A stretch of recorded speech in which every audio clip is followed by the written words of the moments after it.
બોલો સ્વામિનારાયણ ભગવાન કી ટીવી ના બે દેખાય હાથ ઊંચા કરી શ્રી હરિકૃષ્ણ મહારાજ નો જયકાર કરીએ. બોલો શ્રી હરિકૃષ્ણ મહારાજ કી, શ્રી લક્ષ્મીનારાયણ દેવ કી, આચાર્ય શ્રી રાકેશ પ્રસાદજી મહારાજ કી.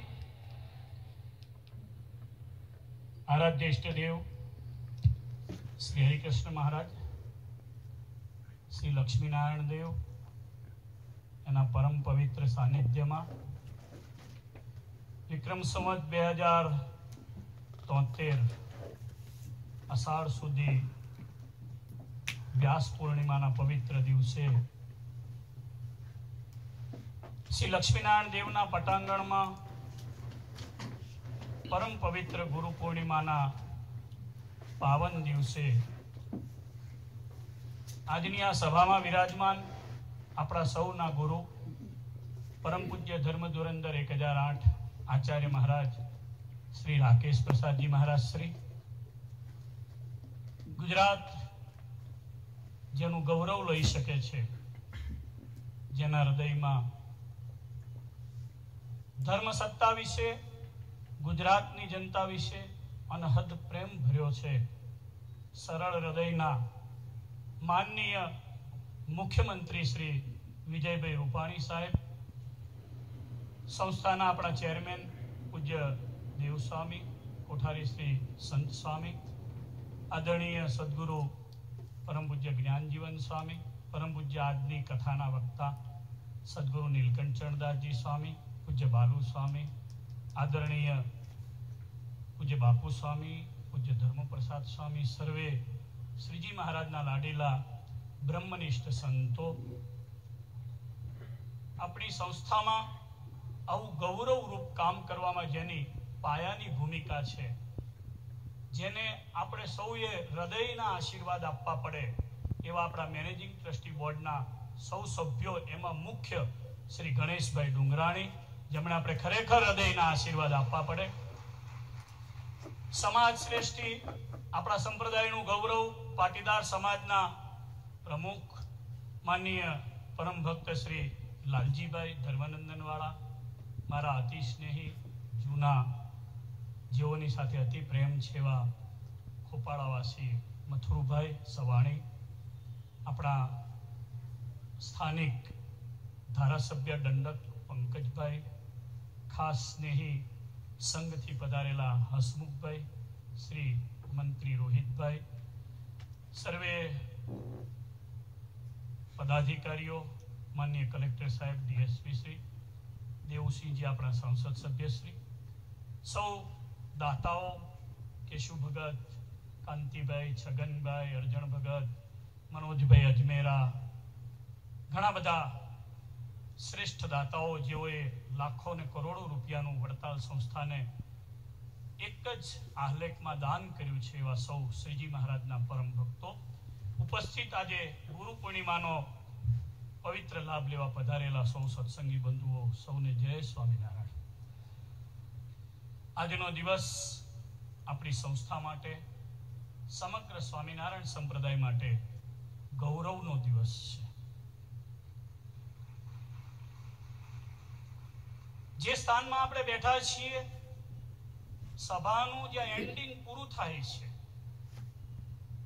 બરાબર ત્યાં મોટું ફ્લેક્સ લાગેલું છે, પાછળ જ શ્રી હરિમંડપમ છે, જ્યાં સ્વામિનારાયણ ભગવાનનું નિવાસ સ્થાન છે. આજે પણ ત્યાં સ્વામિનારાયણ ભગવાન ત્યાં રહ્યા, જ્યાં સ્વામિનારાયણ ભગવાને શ્રી હરિએ ત્યાં રહીને શિક્ષાપત્રી લખી. ભગવાને આજ્ઞા કરી, રોગાર્તસ્ય મનુષ્યસ્ય યથા શક્તિશ્ચ મામકે.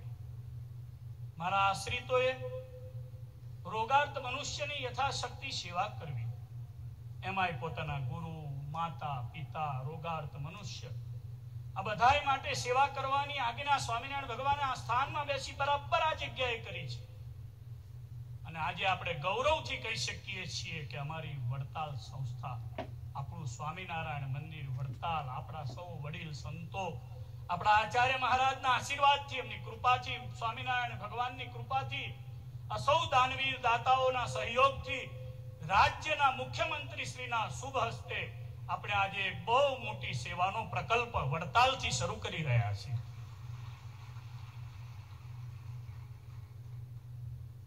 આપણા સંતો વિવિધ પ્રકલ્પો બનાવી શૈક્ષણિક સંસ્થાઓ ચલાવે છે. અનેક શૈક્ષણિક સંસ્થાઓ દ્વારા સમાજનું સુઘડતર સુસંસ્કારિતતા દ્વારા થઈ રહ્યું છે. સ્વામિનારાયણ મંદિર વડતાલ એ સત્સંગની સ્વામિનારાયણ સંપ્રદાયની જ્યારે રાજધાની છે, ત્યારે અહીંયાથી પણ કંઈક એવો સંદેશ જવો જોઈએ જે સંદેશ દ્વારા અહીંયાથી જેમ ધર્મ અને આસ્થા અને શ્રદ્ધાના પ્રતીક સ્વરૂપે આપણે આપણા ઈષ્ટદેવને હૃદયમાં ધારીને જઈએ છીએ, એમ સેવાના ભેખદારીઓ દ્વારા શરૂ થયેલી આ સરવાણી દ્વારા અત્યંત નાનામાં નાના ગામડાના જે હરિભક્તો છે, આજે આ સંપ્રદાયમાં શ્રેષ્ઠમાં શ્રેષ્ઠ દાનવીર દાતાઓ અહીંયા બેઠા છે. હજુ પણ કેટલા એવા દાનવીર દાતાઓ વિદેશમાં અને દેશમાં છે આપણા. પરંતુ ગામડાનો જે બહુ નાનો માણસ, જેના માટે વિજયભાઈના હૃદયમાં વિચારો છે, એમના દીકરા ઉચિત ના નામે એ ટ્રસ્ટ ચલાવે છે. એ જાણ્યું છે એ ટ્રસ્ટ દ્વારા નાનામાં નાની પાયાની સેવા, જેમ કે ઘાસ વીણવાની સેવા કરતા ગરીબમાં ગરીબ જે બાળકો છે એને સ્કોલર આપી અને એનું પોષણ કરવામાં આવે છે. એવા વિચારના સહૃદયી માણસ, સરળ હૃદયના પુરુષ દ્વારા આજે આપણે પરમ પૂજ્ય આચાર્ય મહારાજશ્રીના શુભ હસ્તે ને એમના હસ્તે એક સરસ મજાની હોસ્પિટલનું લોકાર્પણ કરી રહ્યા છીએ. આ સ્વામિનારાયણ ભગવાનની કૃપાનું ફળ છે. હરિકૃષ્ણ મહારાજ વડતાલમાં પ્રત્યક્ષ બિરાજે છે એનો પ્રગટ પ્રમાણ પુરાવો છે.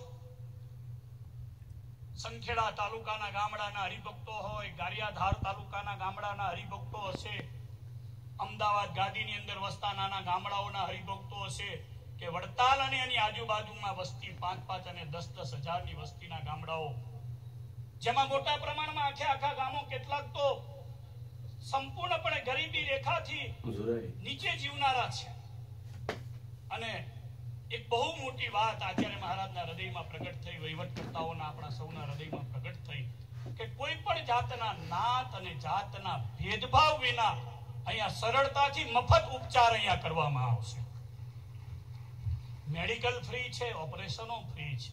આ કઈ નાની વાત નથી. 50 બેડની હોસ્પિટલ આજે લોકાર્પણ થઈ રહી છે. વડતાલવાસી લક્ષ્મીનારાયણ દેવને પ્રાર્થના કરું, છેલ્લા 15 વર્ષથી આપણા આચાર્ય મહારાજ રાકેશ પ્રસાદજી મહારાજ ગાદી પદારૂઢ થયા ત્યારથી સત્સંગમાં જય જયકાર પ્રવર્તે છે, આવી સુખ અને શાંતિ પ્રવર્તે છે. એમના દ્વારા આજે 500 ઉપરાંત નવા ભગવાન સ્વામિનારાયણના દીક્ષિત સંતો થયા છે. હજારો ઘરોએ પધરામણી કરીને સ્વામિનારાયણ ભગવાનના સર્વ જીવ હિતાવહના સંદેશને આચાર્ય મહારાજે દેશ અને વિદેશમાં પ્રસરાવ્યો છે. મહારાજ શ્રી આજે અહીંયા બિરાજમાન છે. પરમ દિવસે બાપજી અમેરિકા હતા, ફરી પાછા 5 દિવસ પછી યુએસના ધાર્મિક પ્રવાસે પધારવાના છે, લંડન પણ પધારવાના છે. સતત વિચરણ. ભગવાન સ્વામિનારાયણે જે રીતે 30 વર્ષ સુધી સમગ્ર ગુજરાતને પોતાની કૃપાથી ભિંજિત કર્યું છે, એ જ રીતે આપણા આચાર્ય મહારાજ આજે સમગ્ર સ્વામિનારાયણ સંપ્રદાય ઉપર પોતાની કૃપા દ્રષ્ટિ નાખીને ખૂબ સારી રીતે ધર્મનું પોષણ કરી રહ્યા છે. વડીલ બધા જ સંતો આ કાર્યની અંદર મહારાજશ્રીની સાથે ખભે ખભો મિલાવી અને આ સત્કાર્યમાં સાથે છે. અહીંયા પરમ પૂજ્ય જ્ઞાનજીવન સ્વામી છે, પરમ પૂજ્ય બાલુ સ્વામી છે, પરમ પૂજ્ય વડતાલ મંદિરના કોઠારી શ્રી સંત સ્વામી, પૂજ્ય દેવ સ્વામી, મુખ્ય કોઠારી શ્રી આઉટ ઓફ ઇન્ડિયા છે. પણ બધા જ સંતો, અમારા પૂજ્ય ગોવિંદ સ્વામી મેદપુર વાળા, પૂજ્ય ઘનશ્યામ સ્વામી સારંગપુર વાળા, બધા જ પોતાની સાથે જોડાયેલા હેતવાળા હરિભક્તોને, કોઈને 51 લાખ, કોઈને કરોડ, કોઈને 25 લાખ, કોઈને 1 વર્ષના આખા વર્ષના દાતાઓ કર્યા છે. ધન્ય છે આવા દાતાઓને અને વંદન છે આવા પરમ પૂજ્ય સંતોને કે જેના દ્વારા સ્વામિનારાયણ ભગવાનનો સંદેશ આવી પવિત્ર પૂનમે વડતાલથી સંવાહિત થવાનો છે. ફરી એકવાર માનનીય મુખ્યમંત્રી શ્રી અહીંયા પધાર્યા, ખૂબ સારી રીતે ઉમંગ અને ઉત્સાહથી. સાહેબ તો અતિ ભાગ્યશાળી પુરુષ છે. સાહેબ જ્યારે મુખ્યમંત્રી નહોતા, વર્ગો લેતા હતા, ત્યારે 2-3 વખત વડતાલ પધાર્યા છે. પોતે પ્રદેશ પ્રમુખ શ્રી હતા ત્યારે પણ અભ્યાસ વર્ગોમાં પધાર્યા છે. આપ જેમ ભાગ્યશાળી છો ને, એમાં અમારા આચાર્ય મહારાજ પણ ભાગ્યશાળી છે. સ્વામિનારાયણ ભગવાન દ્વારા આ સત્તાઓનું નિર્માણ થતું હોય છે. પરમેશ્વરની ઈચ્છા વિના ક્યારેય કોઈ રાજ્ય સત્તા ઉપર કે ધર્મ સત્તા ઉપર ક્યારેય ગાદી પદારૂઢ કે સિંહાસન ઉપર બેસી શકતા નથી. ભગવાનની અપાર કૃપાનું એ ફળ છે. તમારું સરળ હૃદય ગુજરાતની તમામ પ્રજાને ખૂબ સુચારુ રીતે અત્યારે સુવ્યવસ્થિત રીતે વહીવટ આપી રહ્યું છે. ભગવાનને પ્રાર્થના કરું તમે યશસ્વી બનો, ખૂબ દીર્ઘાયુષી બનો અને આચાર્ય મહારાજના ચરણોમાં વંદન કરું કે સદધર્મના સદુપદેશ આપી આપણને સૌને શ્રીજી મહારાજની ભક્તિનું બળ આપે. ફરી એકવાર દાતાઓને અને આપ સૌ હરિભક્તોને ખૂબ ખૂબ ધન્યવાદ. જય સ્વામી.